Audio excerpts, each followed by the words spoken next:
She is a seasoned color and trend forecaster with over 30 years of fashion industry experience, working on fashion teams like Lane Bryant, Saks Department Store, Cotton Incorporated, Cato Fashions.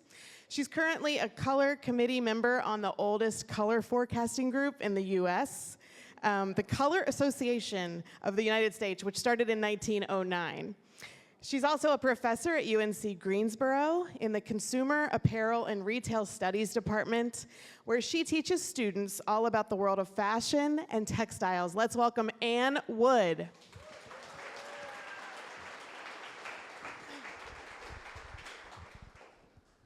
not fall off of this. All right. So I'd like everybody to think about what they're wearing today. And then I'd like you to think about the colors that you're wearing today. Have you ever wondered how those colors come to market? Yes. Well, that's what I'm going to talk to you about today. So our color committee just finished forecasting spring-summer 2026 back in May. And so we are working well in advance of the industry to help bring the right colors to market for the consumers, really before they know they want those colors.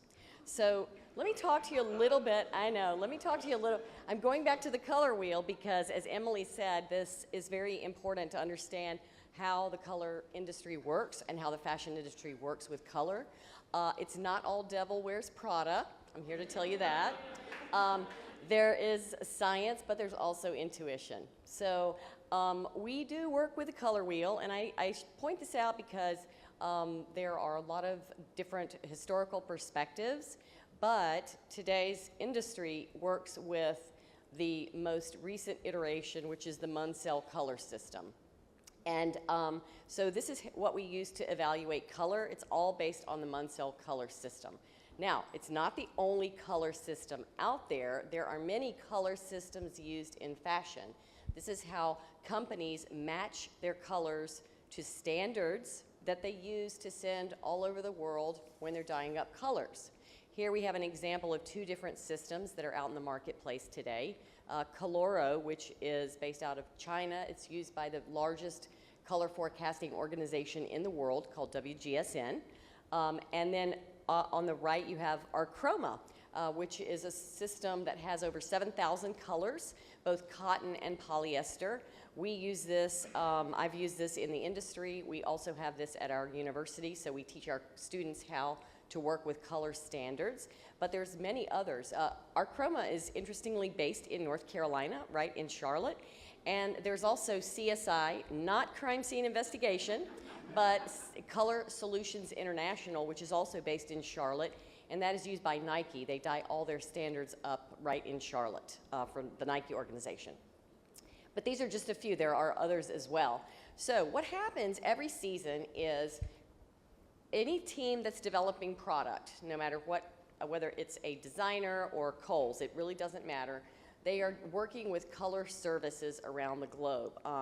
This is an example of a color forecasting service. This is actually ESP. They're based out of New York. They represent many different color services from around the globe. Italy, the A&A design studios in Italy. They have studios out of London, out of Paris, domestic studios. And so they forecast colors, and then they sell these that they're going to use, that people purchase, and then they probably buy several different color services each season. And then they decide what they're going to develop for that particular season in time.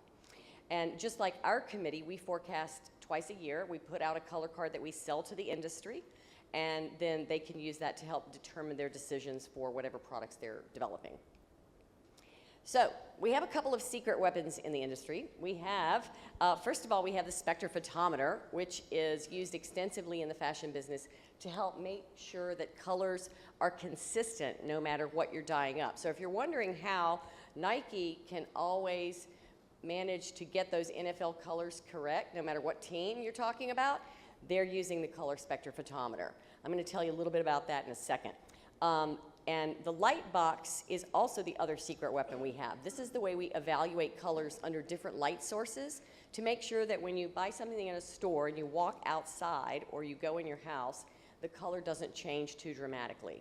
It's not supposed to change at all, but there is usually a little variation. Okay, so let's talk about the spectrophotometer. What's happening when we use the spectrophotometer?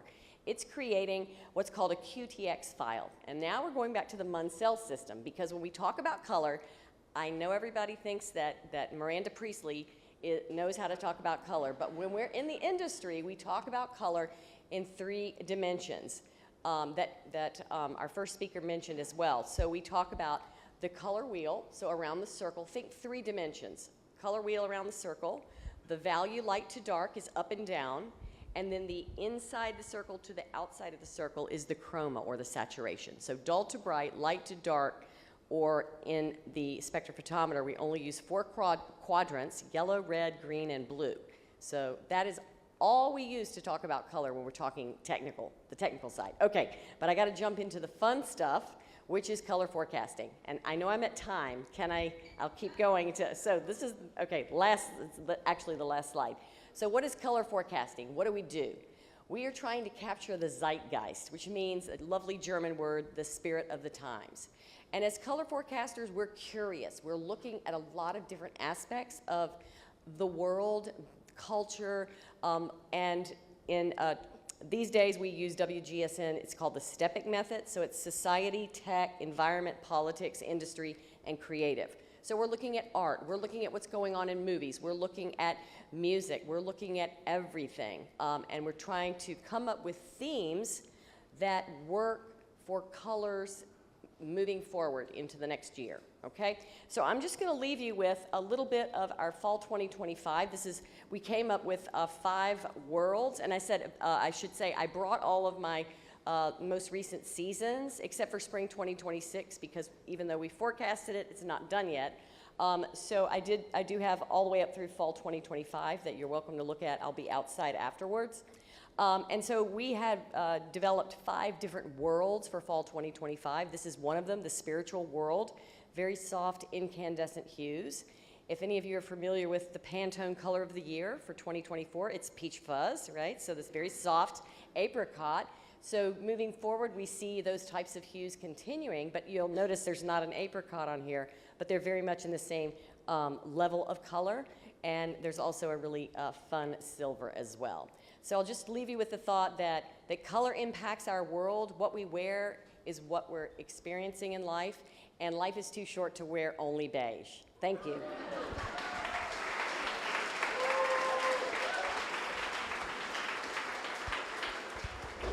I gotta know if that green is because of Charlie XCX. It's very brat, right? Just saying. See if I can get this together. As you were talking, I was half remembering stories about fashion colors being a leading economic indicator, and that sounds like maybe an urban legend. I Googled it, found something about nail polish, and maybe it's really a leading indicator. Cool. And then you said stepping, which to me it calls to mind STEEP, or steeple, which is standard acronym in futures, strategic forecasting, and just wondered if the fashion business is conscious of applying the same methods of trying to forecast the world as these other disciplines. Well, I'm not familiar with that particular methodology that you use, but we're looking at a lot of different things to come up with our trends. We have a committee of about 6 to 8 people, depending on the season. It's usually the same people, former fashion director of Nordstrom, people who work in New York City. And so we're all looking at different things from different parts of the country. And before we meet, we just come together and we all bring our own palettes, our own forecasts, and then we culminate those. So we're looking at all these different aspects, and I think that other industries are doing the same thing. We look at politics. I delved into the Olympics and what's going on there. What are the key things that people are focusing on? What are things that people are talking about? Is it just Martha and Snoop, or is it more than that? So what's going on? What music is hot? Is it Shabuzi and Beyonce with the new country? That's super important. Things like that we're always looking at to try to understand where our customers are going to go next. I'm going to do one more quick question over here because we're short on time. Thank you. First off, fellow Spartan myself, so glad to see some G representation out here. I'm curious because men's clothing tends to be a lot more muted and kind of, as you said, beigey. So I'm wondering how you forecast out something in the fashion world more for men's styles than you would for women's that tend to be more colorful.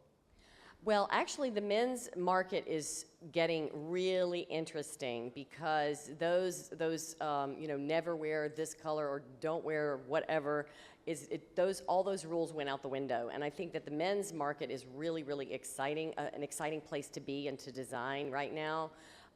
So as far as our committee is concerned, we try to focus on more of what one of my friends in the industry calls genderful. So we're talking about just thinking about all genders when we forecast, not specifically men's, women's, children's. They apply to all the different markets because that's really where we're going right now.